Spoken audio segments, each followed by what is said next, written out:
¿Qué tal? Buenos días, presidente. En primer lugar, usted sabe, yo vengo de Sonora, de Política de Rock and Roll Radio, y pertenecemos a la Asociación Mundial de Radios Comunitarias. Y pues como buen sonorense nos da mucho gusto saber que por fin firmó y se publicó el decreto hoy en el Diario Oficial de la Federación para el subsidio de la energía eléctrica, una necesidad grande en varios estados, pero que a nosotros en Sonora ya es una realidad cotidiana, saber que vienen los 50 grados centígrados, que hay que prender aparatos que consumen mucha energía eléctrica. Entonces, lo había anunciado desde hace tiempo, ya hoy incluso un medio local lo publica y nos da mucho gusto ver que ya no va a ser tema de conversación, como a veces hay 3 meses para hablar de que si viene el subsidio o no viene el subsidio. Hoy ya queda firmado y eso pues nos da mucha tranquilidad a los sonorenses. Quisiera hacerle un par de preguntas y la primera de ellas tiene que ver con algo que en lo personal considero que es el tema más importante que tenemos en nuestra nación desde hace muchísimos años. Usted siempre menciona que el principal problema era la corrupción. Yo siempre he dicho que la principal solución es la educación. Creo en la educación, creo firmemente, por eso hacemos lo que hacemos.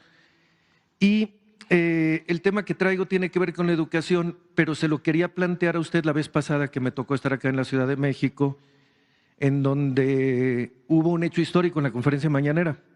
Estuvo la secretaria de Educación y estuvieron prácticamente todos los subsecretarios. Uno se asombraba de ver cómo había tanta gente con tantas cosas que decirle a los mexicanos, que nos expusieron rápidamente y que después de eso no se preguntó nada.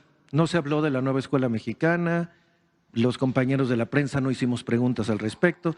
Eran días de mucha grilla, lo recuerdo, y entonces nos fuimos por la grilla y no nos fuimos por la información. Entonces, desde entonces lo tengo guardado ese tema. Y me hubiera gustado que estuviera aquí Leticia Ramírez para contestar esto, pero ojalá usted tenga información también. Y además de que me gustaría saber de la nueva escuela mexicana y hacia dónde va y todas estas cosas importantes, el tema que le traigo es muy puntual y aparentemente muy simple. Unos estudiantes de la Universidad de Benito Juárez, de Baizacobe, allá al sur de Sonora, en la zona Mayo, nos informan que fueron dados de baja de la universidad. Y la razón es porque habían estudiado en otra universidad previamente, porque tenían sus estudios truncos. Cuando nos enteramos de esta información nos parecía un despropósito, decíamos, no, la razón debe de ser otra. No tendrá que ser porque tú tienes estudios truncos, porque precisamente la Universidad Benito Juárez se abre para quien no tiene oportunidad de terminar sus estudios. Aparentemente les decían que si ya se habían ido a otra universidad, tenían la posibilidad de irse a otra universidad. Yo no lo creía hasta que un compañero de una radio de acá de Hidalgo me dice que quiere exponer un tema en la mañanera porque a los alumnos de la Universidad de Bienestar los están despidiendo.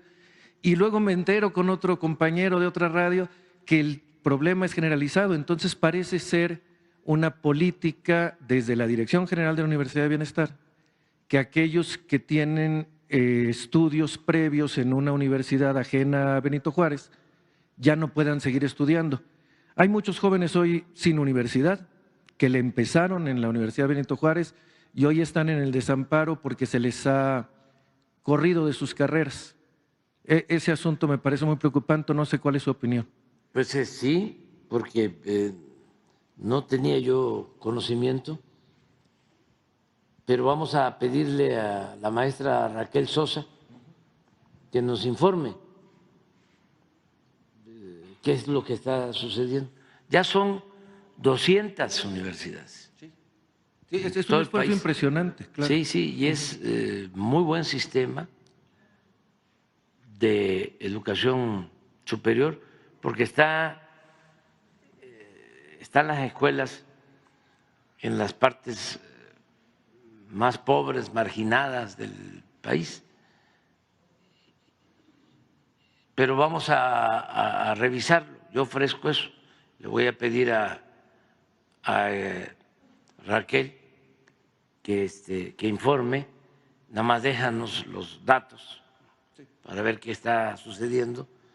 Y ella viene aquí, pues siempre se está informando, acaba de estar con nosotros el pasado fin de semana, creo que en Michoacán, para informar sobre las universidades, en una reunión que tuvimos de los programas de bienestar. Pero bueno, vamos a hablar de eso. Y constantemente también informamos sobre 4 acciones para mejorar la educación pública. Una es la de atender como se merecen las maestras, los maestros, no ofenderlos como era antes, que se les humillaba, sobre todo cuando querían imponer la llamada reforma educativa, que empezaron a culpar a los maestros del atraso en la educación, por el ausentismo, porque no actuaban con responsabilidad. Nunca se había maltratado tanto a los maestros.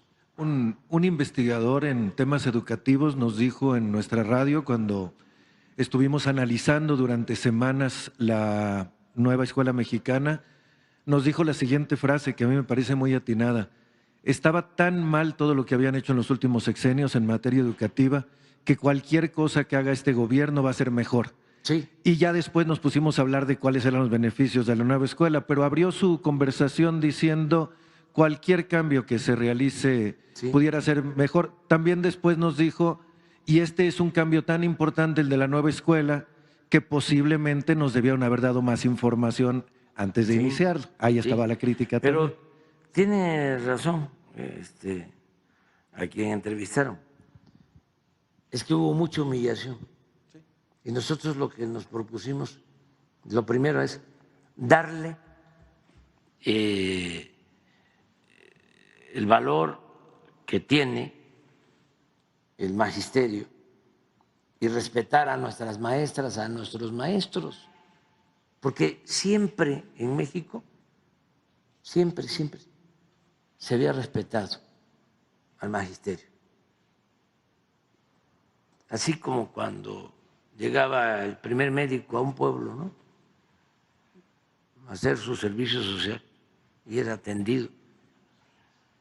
O el sacerdote o el pastor, para que no se hable nada más de una religión, y el maestro. Ahí está la película de Cantinflas. ¿Cómo se llamaba? ¿O se llama? ¿El profesor o el señor profesor? Señor profesor. ¿El profesor? ¿Mande? Sí, que es un reconocimiento a los maestros. En mi último libro yo recuerdo a mis maestros de primaria, con la maestra que me dio 6º grado, Guadalupe Antonio de la Cruz. Sí, usted dio que es 6º grado y otro maestro que me formó en la secundaria, que todavía vive, maestro Rodolfo Lara Laguna. Y de repente, ¿no?, en el marco de la política neoliberal, cuando todo lo querían privatizar, empiezan a desacreditar a los maestros. Entonces, lo que hicimos fue, pues, tratar a los maestros, es lo que hemos hecho, con mucho respeto. Y, entre otras cosas, pero no hay ausencia de maestros en las escuelas, no hay paros, nada que ver con lo que sucedía cuando querían imponer la mal llamada reforma educativa. Nada más que de eso ya los medios no hablan, los medios de manipulación. Al contrario, ahorita el jefe del bloque conservador en México, Claudio X González, que es también el que arma todas estas campañas de desprestigio con el New York Times y con los intelectuales orgánicos al servicio del poder económico. En aquel tiempo él era el que llevaba la batuta en contra del magisterio. No sé, hay aquí hasta testimonios en donde insulta a los maestros. Usted los ha expuesto y nos importa tampoco que es, como se lo señalé al inicio de esta pregunta, estando la plana mayor de las decisiones de la educación hace un mes y Sí. hasta hoy se está hablando del tema nuevamente. Sí, pero yo Para estuve nosotros. con maestros hace como 2 meses, con maestros incluso que vinieron de otras partes del mundo, y hablamos del tema de la educación, de lo que estamos haciendo. Y decía, solo ese trato respetuoso nos ha ayudado muchísimo a cambiar las cosas. Los maestros querían que no se privatizara la educación, no se está privatizando la educación, al contrario, estamos fortaleciendo la educación pública, porque la educación no es un privilegio. No se puede poner la educación al mercado como si fuese una mercancía para ver quién puede comprarla. La educación es un derecho. Por ejemplo, en Estados Unidos no se habla de esto. La educación Pero es un parte derecho. del problema que tienen. ¿Sí? La educación es un derecho y si saber no es un derecho, seguro será un izquierdo, dice Silvio Rodríguez. Sí, así es. Eso lo decía un músico. Sí, Silvio Rodríguez. Silvio Rodríguez, sí. Exacto. Nada más que no se puede decir de dónde, porque nos van a acusar de comunistas. Es un extraordinario poeta, músico, Silvio Rodríguez, de Cuba. Bueno, pero, por ejemplo, en el caso de Estados Unidos, y sobre esos temas, los medios famosos en Estados Unidos no investigan lo doloroso que es que mueren 100,000 jóvenes al año en Estados Unidos por consumo de fentanilo. Entonces vienen acá, ¿no?, a vernos. ¿Y qué están haciendo para ver por qué es esta pandemia que tanto afecta? ¿Tratan el tema? No.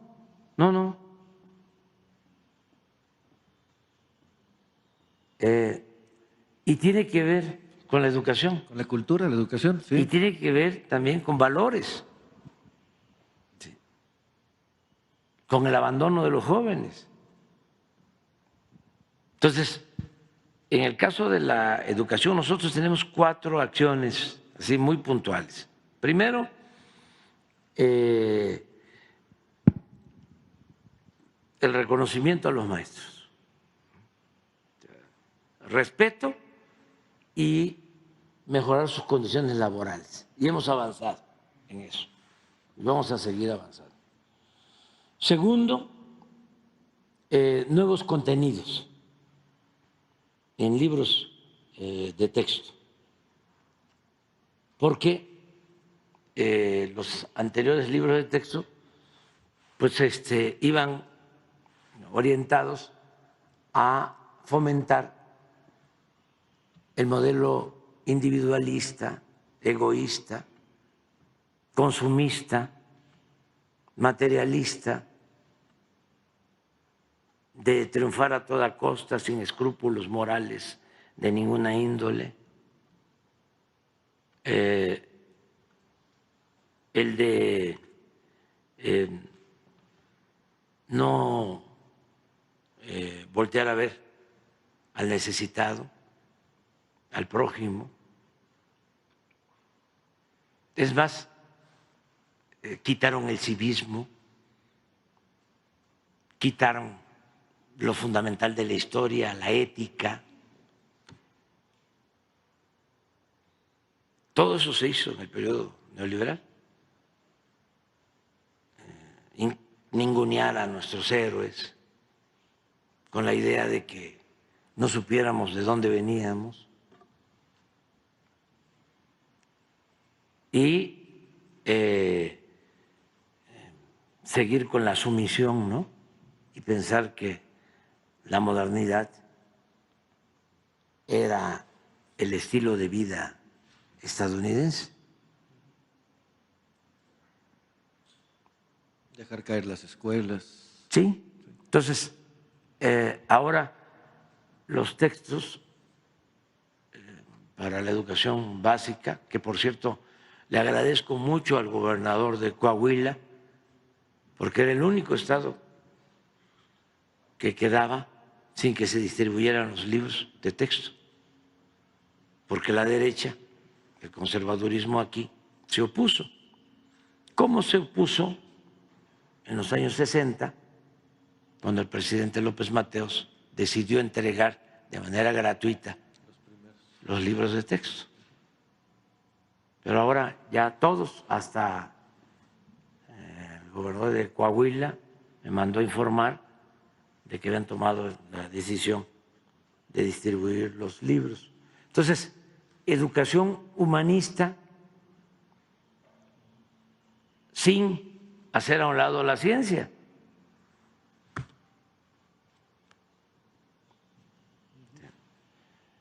El civismo, las ciencias sociales, pero también la física, la química, las matemáticas. Ese es un cambio en cuanto a contenidos. Y estos libros, o los contenidos de estos libros, se hicieron con la participación de maestras y de maestros, no solo con pedagogos. Y están bien hechos. Eso les molestó mucho a los conservadores. Yo estoy muy contento porque aquí, no solo en las mañaneras, sino en todas las plazas públicas, se aplica lo que llamamos la revolución de las conciencias. Este cambio de mentalidad que es importantísimo. Pero también si en la educación formal ponemos por delante valores, principios, ideales, y no solo lo material, no solo el dinero, vamos a avanzar mucho.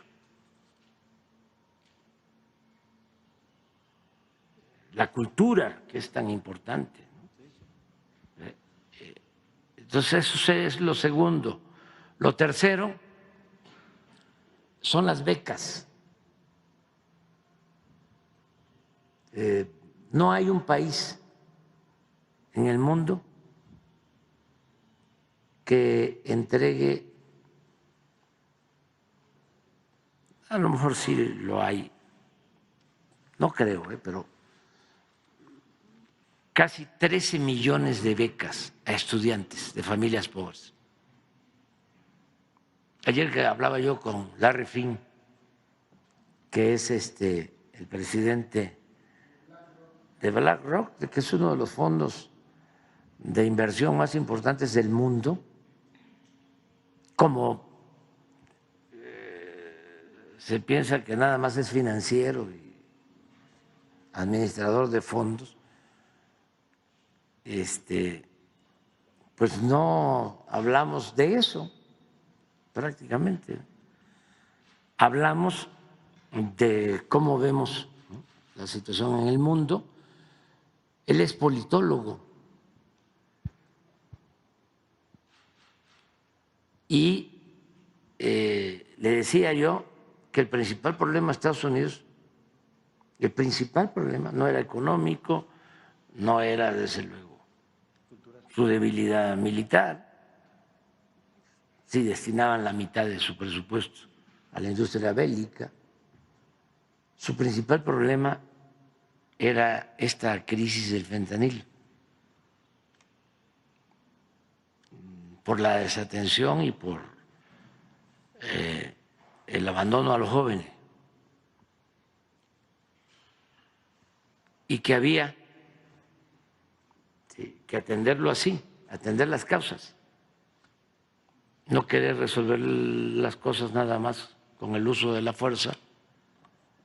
Y le decía que ellos tenían, y se debe de respetar, ¿no?, como costumbre el que los jóvenes se tenían que ir de la casa.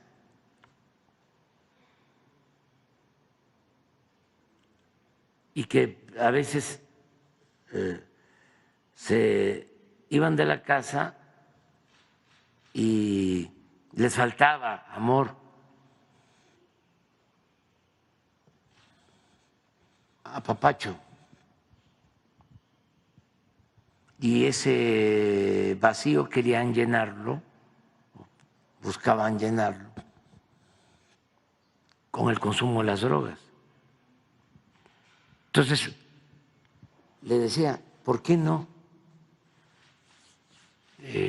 echan a andar un plan para que los hijos se queden cuando menos 2 o 3 años más en la casa, y que el Estado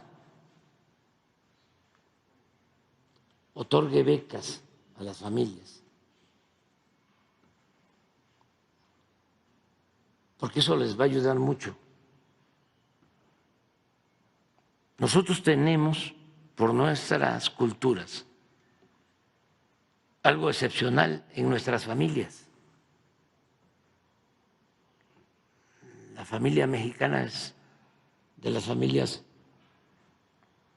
más integradas, y cuando tenemos problemas con jóvenes es, entre otras cosas, por la desintegración de las familias.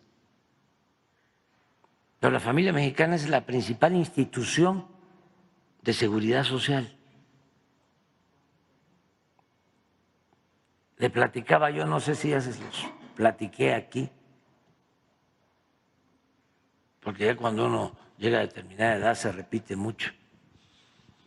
Pero tú me vas a decir, Jesús, si ya lo conté, de cuando comí hace poco con Cuauhtémoc Blanco. Aquí lo conté. De los hermanos. Sí, ya lo conté. De mis bebés, que dijo la mamá. Sí, sí, de más de 40 años. O sea, no queremos que los hijos se vayan nunca, ¿no?, de la casa. Por eso también abusan y se quedan más de la cuenta. Pero eso nos ayuda mucho. Yo atribuyo a la profundidad de nuestras culturas el que haya menos consumo de droga. Entre más cultura, bueno, en las comunidades indígenas no hay consumo de droga. Yo fui jefe de gobierno aquí en la ciudad y siempre doy a conocer que en Milpalta, en Xochimilco, en Tláhuac, en aquel entonces, En las comunidades donde había más vida comunitaria, donde hay más vida comunitaria, menos delincuencia. Me acuerdo que en aquel entonces en Milpalta era un delito, uno, diario.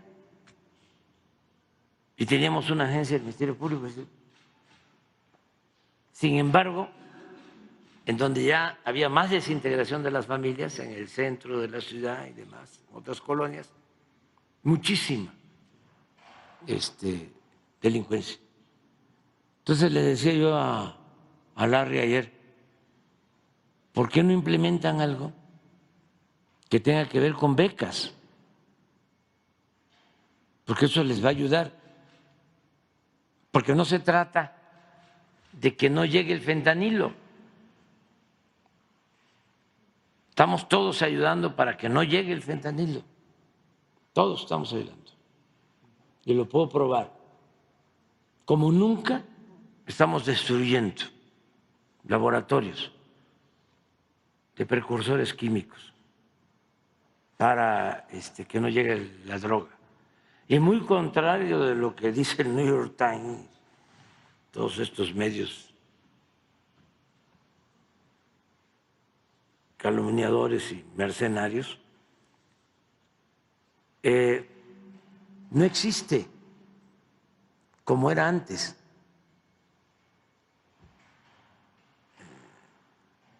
Relaciones con las bandas del narcotráfico y de la delincuencia organizada. Ni tenemos relaciones de complicidad con la delincuencia organizada, ni con la delincuencia de cuello blanco. Está bien pintada la raya. Que esa es la que organiza a la organizada. Sí, que también está metida. O de una u otra manera se beneficia.